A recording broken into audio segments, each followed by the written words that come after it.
Cardiac అరెస్టుతో బాధపడుతున్న జయలలితకు అందిస్తున్న ఈ ఎక్మో చికిత్స అంటే ఏమిటి, ఎక్మో చికిత్స వల్ల ఎలాంటి ఫలితాలు ఉంటాయి అనే విషయాన్ని సీనియర్ కార్డియాలజిస్ట్ డాక్టర్ రఘు గారితో అడిగి తెలుసుకుందాం. రఘు గారు నమస్కారం. నమస్కారం అండి. ప్రస్తుతం అసలు ఈ జయలలిత కార్డియాక్ అరెస్ట్ అని చెప్తున్నారు. అసలు ఈ కార్డియాక్ అరెస్టుకు ఈ గుండెపోటుకు అసలు ఉన్న తేడా ఏంటి? సాధారణంగా కార్డియాక్ అరెస్ట్ అంటే గనక ఏంటంటే గుండె అచేతన పరిస్థితిలోకి వెళ్ళిపోవడం. అంటే ప్రతి నిమిషం 70 నుంచి 80 సార్లు కొట్టుకోవాల్సిన గుండె పూర్తిగా కొట్టుకోకుండా కనుక ఆగిపోతే దాన్ని మనం కార్డియాక్ అరెస్ట్ అంటాం. అంటే ఆగిపోయిన గుండెని మనం కార్డియాక్ అరెస్ట్ అంటాం.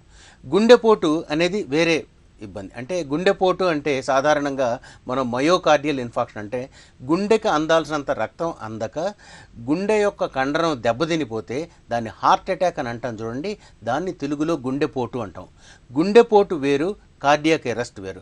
కార్డియాక్ అరెస్ట్ అంటే గుండె ఒక అచేతన పరిస్థితిలోకి వెళ్తే దాన్ని కార్డియాక్ అరెస్ట్ అని అనుకోవచ్చు. అయితే ప్రస్తుతం ఆ వైద్యులు చెప్తున్నారు ఆమెకు ఎక్మో చికిత్స అందిస్తున్నామంటున్నారు. అసలు ఈ ఎక్మో అంటే ఏంటి, అసలు ఏ పరిస్థితిలో ఈ ఎక్మో చికిత్సకు సిఫార్సు చేస్తారు? ఎక్మో అంటే గనక ఈసీఎంఓ అంటే ఎక్స్ట్రా కార్పోరియల్ మెంబ్రెయిన్ ఆక్సిజనేటర్. అంటే సాధారణంగా మన శరీరంలో చూస్తే గనక చెడు రక్తము, మంచి రక్తము ఉంటాయి.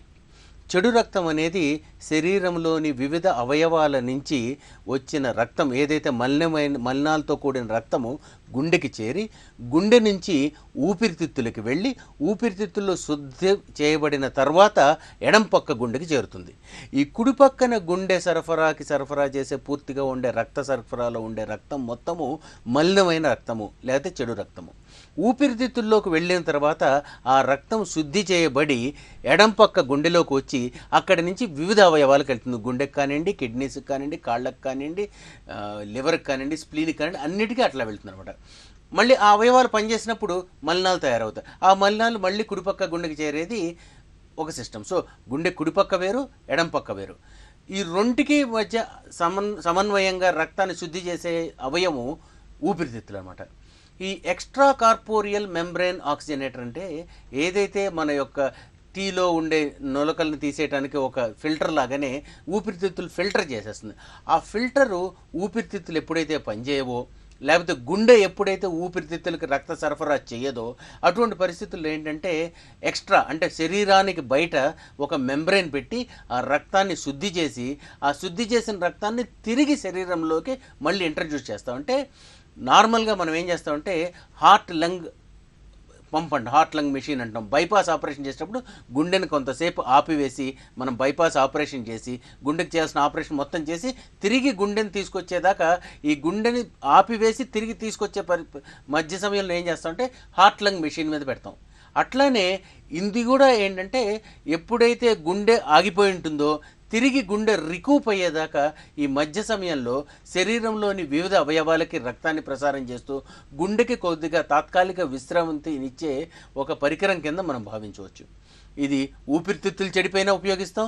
గుండె ఇట్లా కార్డియాక్ అరెస్ట్ పరిస్థితుల్లో కూడా దీన్ని ఉపయోగించి గుండె మళ్ళీ రికూప్ అయిన తర్వాత మళ్ళీ గుండె దాని పరిస్థితిని దాన్ని తీసుకువెళ్తాం. ఓకే, అసలు ఈ ఎక్మో యంత్రం అసలు ఎలా పనిచేస్తుంది, అంటే గుండెకు అది పనిచేసే విధంగా అది ఏ విధంగా పనిచేస్తుంది, అది ఎంతకాలం దీన్ని వినియోగించవచ్చు ఆ చికిత్సలో?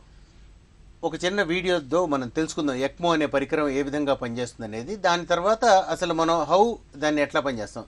సాధారణంగా మనం ఏం చేస్తామంటే ఎక్మో అనే ఇది పెట్టినప్పుడు ఈ గుండెకి సంబంధించిన ఆర్టరీ, ఇందా చెప్పినట్టు వీన్స్ ఉంటాయి, ఆర్టరీస్ ఉంటాయి. ఈ వీన్స్ ద్వారా వచ్చే రక్తాన్ని ఒక పంపు ద్వారా వెనక్కి తీసుకుని ఇదే పంపు మళ్ళీ శరీరంలోకి ఇస్తుంది. ఎప్పుడైతే గుండె పనిచేయట్లేదు, ఇక్కడ చూడండి గుండె పనిచేయకుండా ఉంది, కానీ ఆ పంపు ద్వారా రక్తాన్ని తీసుకొచ్చి మళ్ళీ శరీరంలోని వివిధ అవయవాల్లోకి ఇస్తాం. అవయవాల్లోకి ఇచ్చినప్పుడు ఏమవుతుంది, గుండె పనిచేయదు. తాత్కాలికంగా గుండెని మనం పనిచేయకుండా చేస్తున్నాం. కొంతసేపు అయిన తర్వాత ఏమవుతుంది, గుండె ఎప్పుడైతే తిరిగి కొట్టుకోవటం మొదలు పెడుతుందో అటువంటి పరిస్థితుల్లో ఈ ఎక్మో యొక్క పని కొద్దిగా తీసేసి నెమ్మదిగా ఎక్మోని తీసేసి తిరిగి దాని గుండె మీద తీసుకొస్తాం. అంటే ఏదైతే మలినమైన రక్తము ఒక పంపుకి వెళ్ళి పంపు నుంచి అయోర్టా ద్వారా వివిధ అవయవాలకు వచ్చి ఎప్పుడైతే తిరిగి గుండె పంపింగ్ మొదలెడుతుందో అటువంటి పరిస్థితుల్లో తిరిగి గుండె మీదకి తీసుకొచ్చే పరికరమే ఈ ఎక్మో. ఇప్పుడు మీరు చూస్తే ఈ సర్క్యులేషన్ మొత్తము వివిధ అవయవాలకు వెళ్తుంది. అట్లాంటిది ఈ ఎక్మో ద్వారా మనం చేస్తాం అన్నమాట. అయితే ఈ ఎక్మో ఉపయోగించడం వల్ల అంటే దీని సక్సెస్ శాతం ఎంత ఉంటుంది, అదేవిధంగా దీన్ని ఇంకా ఎంతకాలం దీన్ని ఇలా వినియోగిస్తుంటారు? సాధారణంగా మనం చూస్తాం heart lung machine bypass operation చేసేటప్పుడు ఒక 2 గంటలు 3 గంటలు ఎప్పుడో ప్రత్యేక పరిస్థితుల్లో 4 గంటల దాకా మనం గుండెని ఆపి ఎక్స్ట్రా అవుట్ సైడ్ పంపు మీద సపోర్ట్ చేసుకుని గుండెను మళ్ళీ తిరిగి తీసుకొచ్చి ఆపరేషన్ సక్సెస్ అవ్వగానే గుండె పర్ఫెక్ట్ అవుతుంది కదండి, అప్పుడు మళ్ళీ దీని మీద నుంచి తీసుకొచ్చి గుండెకి నార్మల్ చేస్తాం. కానీ అది తాత్కాలికమైంది, కొన్ని గంటలు మాత్రం పనిచేసేది హార్ట్ లంగ్ మెషిన్.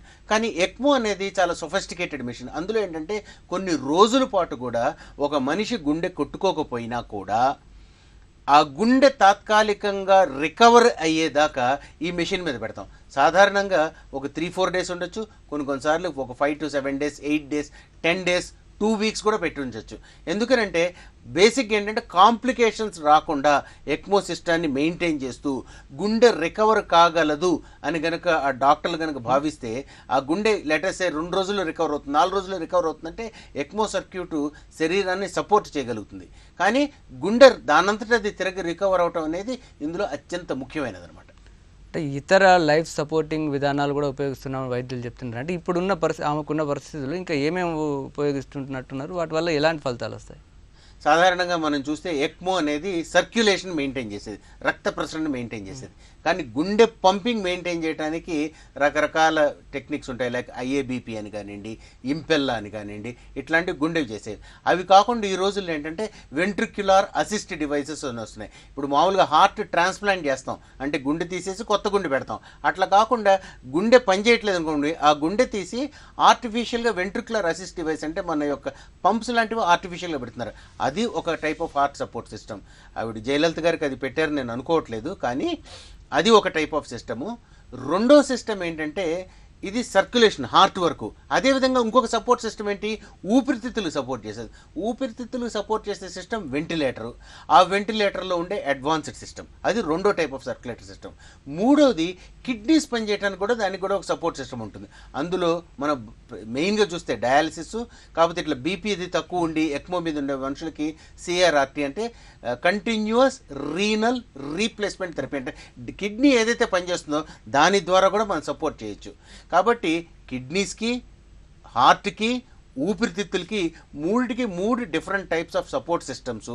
అంతేకాకుండా రక్తపోటు మెరుగవటానికి రక్తపోటు ఇంప్రూవ్ చేసే మెడిసిన్స్, ఇన్ఫెక్షన్ రాకుండా ఇన్ఫెక్షన్ సపోర్ట్ సిస్టమ్స్, ఇవన్నీ వివిధ రకాలైన సపోర్ట్ సిస్టమ్స్ పెట్టి ఎప్పుడైతే లాస్ట్ టైం ఆవిడ మిరాక్యులస్గా బయటకు ఎట్లా వచ్చారో అదేవిధంగా ఒక మిరకిల్ లాగా ఆవిడ బయటకు వచ్చే అవకాశం ఉంటుంది. ఎందుకంటే ఇవి తాత్కాలికమైన సపోర్ట్ సిస్టమ్స్ కానివ్వండి, ఒక 50 నుంచి 60% మంది రోగుల్లో ఇవి మంచి రిజల్ట్ చూపించే అవకాశం ఉంటుంది. అయితే ఇప్పుడు జయలలిత ఆరోగ్య పరిస్థితిని చూసినట్లయితే ఆమెకు ఇతర అంటే మధుమేహం, ఇతర కొన్ని సమస్యలు, ఆరోగ్య సమస్యలు కూడా కనిపిస్తున్నట్టున్నాయి. ఈ పరిస్థితిలో ఇప్పుడు ఫలితాలు, ఇప్పుడు ఇస్తున్న ట్రీట్మెంట్ ద్వారా ఎలాంటి ఫలితాలు ఉంటాయి?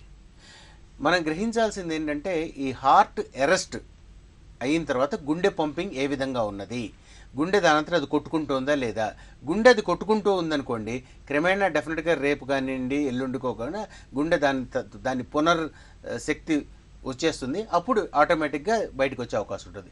సాధారణంగా హార్ట్ అటాక్ కానివ్వండి, హార్ట్ ఫెయిల్యూర్ కానివ్వండి, కార్డియాక్ అరెస్ట్ కానివ్వండి, ఇవన్నీ షుగరు, కిడ్నీ ప్రాబ్లము, మిగతా అవన్నీ ఎక్కువ రోజులు ఉండటం వల్ల other consequences like kidney, brain, ఇవన్నీ ఉండటం వల్ల వచ్చే సమస్యలు. కాబట్టి మధుమేహం ఒక్కటే కాదు problem, heart pumping, heart recoup అయ్యేందుకు ఎంత దానిలో ఇన్హరెంట్ శక్తి ఉంది, దానిలో స్వయం శక్తి ఎంత ఉన్నది, దాని మీద ఆవిడ బయటపడటం లేదు అనేది ఆధారపడి ఉంటుంది. అది ఇవన్నీ సపోర్ట్స్ అన్నీ తాత్కాలికంగా మనం ఇచ్చేవే, కానీ గుండె స్వయం శక్తి అనేది చాలా ముఖ్యం ఆవిడ తిరిగి గుండె కొట్టుకోవడానికి. అదే ఇప్పుడు మీరు అన్నట్టుగా అంటే ప్రస్తుతానికి ఎక్మో కానీ ఇతర తాత్కాలికంగా అంటే అచేతంగా ఉన్నటువంటి గుండెని తిరిగి పనిచేయాలి. అంటే పూర్తిగా అంటే శాశ్వతంగా ఆ సమస్యను పరిష్కరించడానికి ఆమె వయసు దృష్టిలో కానీ ఇతర ఇబ్బందుల దృష్టిలో కానీ ఎలాంటి అవకాశాలు ఉన్నాయి అంటారు? అది ఐ థింక్ డాక్టర్గా నేను అన్లెస్ ఆవిడ ట్రీట్ చేస్తుంటే తప్పితే మనం చెప్పలేం. కానీ నా ఉద్దేశం అయితే 50-50 ఛాన్స్ స్టిల్ ఉందండి. ఎందుకంటే ఈ రోజుల్లో మెడికల్ అడ్వాన్సెస్ ఇట్లా బయటపడిపోయిన పేషెంట్ని చాలాసార్లు బయటికి తీసుకొస్తున్నారు. కాబట్టి ఐ థింక్ అందరం కూడా పాజిటివ్గా కనుక థింక్ చేస్తే ఆ పాజిటివ్ వైబ్రేషన్స్తో ఆవిడ బయటపడుతుందని నా ఉద్దేశం. అంటే ఇటీవల వరకు కూడా మా ఆసుపత్రిలో దాదాపు 70 రోజుల వరకు ఉన్నారు. అప్పుడు ఉన్నటువంటి ఆరోగ్య పరిస్థితులు అంటే ఇప్పుడున్నటువంటి సమస్య అంటే వేరుగా ఉన్నాయా? దాదాపుగా ఒకే రకమైన ఇబ్బందులు ఉన్నారా? ఇవన్నీ ఒకే ఇబ్బందిలో ఒక లైఫ్ సైకిల్ లాగా పెరుగుతున్న కొద్దీ అది వస్తుంది. హాస్పిటల్లో ఎప్పుడైతే ఒక మనిషి ఎక్కువ రోజులు ఉంటారో డెఫినెట్గా ఇట్లాంటి సమస్యలన్నీ వచ్చే అవకాశం ఉంటుంది. అందుకని if you see hospital authorities కూడా చాలాసార్లు ఆవిడ ఇంటికి వెళ్ళమని చెప్తున్నట్టున్నారు. సో ఎప్పుడైతే ఒక మనిషి హాస్పిటల్ ఎక్కువ రోజులు ఉంటారో ఎక్కడో చోటు నుంచి ఇన్ఫెక్షన్ వస్తుంది. ఆ ఇన్ఫెక్షన్ తెలియకుండా ప్రోగ్రెస్ అయిపోయి ఇట్లా కార్డియాక్ అరెస్ట్ కింద వస్తుంది. కాబట్టి సో అది మొత్తం ఒకటే జబ్బు. సమ్ పార్ట్ ఆఫ్ ది టైంలో మన హాస్పిటల్ ఒక్కటే మనం రికవర్ అవ్వడానికి కాదు, ఇంట్లో కూడా మనం మంచిగా రికవర్ అవ్వచ్చు అనే ఒక థాట్ ఉంటే కనుక డెఫినెట్గా ఐ థింక్ ఈ సైకిల్ని ఎక్కడన్నా మనం బ్రేక్ చేయగలిగి ఉండేవాళ్ళం. అది ఐ థింక్ అంటే ఇండివిజువల్ పర్సనల్గా అయితే this is one of my key observations. Otherwise still medical కండిషన్స్ని బట్టి I give about 50% chance for her to come out of this issue. Okay, ఇప్పుడు ఈ ఎక్మో అంటున్నారు. అసలు ఈ ఎక్మో అనేది గతంలో చాలా సందర్భాల్లో వాడుతుంటారు. ఏదైనా ప్రత్యేకమైన పరిస్థితి ఈమెకు ఉన్నందుకే వినియోగిస్తున్నారంటారు? ఇదివరకు రోజుల్లో మనం ఇలాంటి రోగులను చూసేవాళ్ళం కాదు. ఒకసారి కార్డియాక్ అరెస్ట్ అయిపోయిన తర్వాత ఇక అక్కడితో వాళ్ళని డిక్లేర్ చేయటమే. కానీ ఈ రోజుల్లో ఏమవుతుందంటే ఇట్లా ఆగిపోయిన గుండెల్ని తిరిగి తీసుకురావడం అనేది చాలా సాధారణమైంది. ఎందుకంటే దాంతోపాటు మనం వెంటిలేటరీ కేర్ మంచిగా అయింది. తర్వాత బైపాస్ సర్జరీ ఎమర్జెన్సీలో చేయగలుగుతున్నాం, యాంజియోప్లాస్టీ ఎమర్జెన్సీలో చేయగలుగుతున్నాం. పాడైపోయిన ఊపిరితిత్తులు తిరిగి రికూప్ అవడానికి చాలా మాలిక్యులర్ థెరపీస్ వచ్చాయి. ఇవన్నీ థెరాపిటిక్ అడ్వాన్సెస్ వచ్చినప్పటికి ఏమవుతుందంటే పాడైపోయిన ఆర్గాన్స్ని రికూప్ చేయగలుగుతున్నాం. రికూప్ అవుతున్నప్పుడు ఈ పాడైపోయింది, రికూప్ అయింది, ఈ రెంటికి మధ్య నుండే గ్యాప్ని బ్యాలెన్స్ చేయడం కోసం ఇదివరకు ఇట్లా రికూప్ చేయడానికి మన దగ్గర థెరపీస్ లేవు. కాబట్టి ఎట్లా ఉండేది ఇట్లా ఉండేది. ఎప్పుడైతే రికూపబిలిటీ ఉందో అప్పుడు డెఫినెట్గా ఈ సపోర్ట్ సిస్టమ్స్ అవి చాలా సక్సెస్ఫుల్గా ఎప్పటి నుంచో ఉంది ఎక్మో 40-50 ఏళ్ళ నుంచి. కానీ ఇప్పుడు ట్రీట్మెంట్స్ బాగున్నాయి కాబట్టి ఈ ఎక్మో అనేది గత 4-5 ఏళ్ళుగా చాలా విరివిగా వాడుతున్నారు. అన్ని హై అండ్ హాస్పిటల్స్లో కూడా ఎక్మో అనేది ఒక సాధారణంగా చాలా అంటే మంత్లో ఒక 2-3 ఎక్మోస్ వాడుతున్నాం. రకరకాల కంపెనీలు, దాంట్లో రకరకాల అడ్వాన్స్డ్ డివైసెస్. అది ఎంత స్టేజ్కి వచ్చిందంటే నడుస్తుండే మనిషి కూడా అట్లాంటి వెంట్రికులర్ అసిస్ట్ సిస్టమ్స్ తీసుకుని నడుస్తూనే ఉంటాడు. ఓ టెంపరీగా ఈ సపోర్ట్ సిస్టమ్ మీద ఉంటాయి. ఇవన్నీ ఎందుకంటే heart transplantation, ventricular assist devices, ఇట్లాంటి స్పెషలైజ్డ్ ట్రీట్మెంట్స్ వస్తున్నాయి. పాడైపోయిన హార్ట్ని తీసి కొత్త హార్ట్ పెట్టేసుకుంటామంటే అంతకంటే మెడికల్ మార్వెల్ ఏముంటుంది. అట్లాంటి మార్వెల్స్ సాధ్యం కాబట్టి ఇట్లాంటి బ్రిడ్జెస్ అనమాట. This are bridge to the final therapy. ఆ బ్రిడ్జ్ని మనం యూజ్ చేయగలుగుతున్నాం. దానివల్ల మంచి రెస్పాన్స్ కూడా చూడగలుగుతున్నాం. అంటే ఈ ఎక్మో వల్ల ఫలితాలు ఎలా ఉన్నాయి ఇప్పటివరకు? అంటే దాని విజయవంతమైన రేటు ఎలా ఉంది? అంటే దాదాపు ప్రపంచవ్యాప్తంగా కూడా చాలా సందర్భాల్లో వాడుతున్నారని చెప్తున్నారు. అంటే ఈ పరిస్థితులు ఇలా పూర్తిగా అచేతనమైన గుండెను తిరిగి మళ్ళీ పనిచేసే విధంగా పూర్తిగా కోలుకునే విధంగా జరిగిన సందర్భాలు ఉన్నాయా? ఉంటాయి. కానీ ఈవిడ మేడం స్థితిలో ఏంటంటే 70 రోజుల పాటు హాస్పిటల్లో ఉండి, అంతకుముందు పూర్వం ప్రాబ్లం అది ఉందంటే గుండె పంపింగ్ కొద్దిగా వీక్ అయి ఉంటుంది డెఫినెట్గా. అట్లాంటి పరిస్థితుల్లో ఐ వుడ్ సే ఒక 20% మాత్రమే రిజల్ట్ ఉంటుంది. కానీ అదే కేవలం ఊపిరితిత్తుల సమస్య ఉండో, లేకపోతే లంగ్స్ పూర్తిగా పాడైపోయిందో, చిన్నపిల్లల్లో అంటే ఎక్మో అనేది చిన్నపిల్లలు చేస్తారు, అంటే నెలల వాళ్ళకి, సంవత్సరాల వయసు ఉండే పిల్లలకి, అట్లాంటి వాళ్ళల్లో చాలా బ్రహ్మాండమైన రిజల్ట్స్ ఎంత 80-90% దాకా సక్సెస్ ఉంటాయి. అడల్ట్స్లో వచ్చాడు 50-60% సక్సెస్ ఉంటుంది. ఇప్పుడు జయలలిత గారు లాంటి కండిషన్లో కేవలం ఐ థింక్ ఒక 20% ఛాన్స్ ఉంటుంది. కానీ ఓవరాల్గా ఐ థింక్ హోప్ఫుల్గా పాజిటివ్గా మనం చూసి మిగతా ట్రీట్మెంట్స్ రికూప్ అయ్యి హార్ట్ తిరిగి కొట్టుకుంటే కనుక ఎక్మో దాని యొక్క రోల్ అది సక్సెస్ఫుల్గా చేసినట్టు అనుకోవచ్చు. ఓకే, ధన్యవాదాలు డాక్టర్ గారు. నమస్కారం అండి.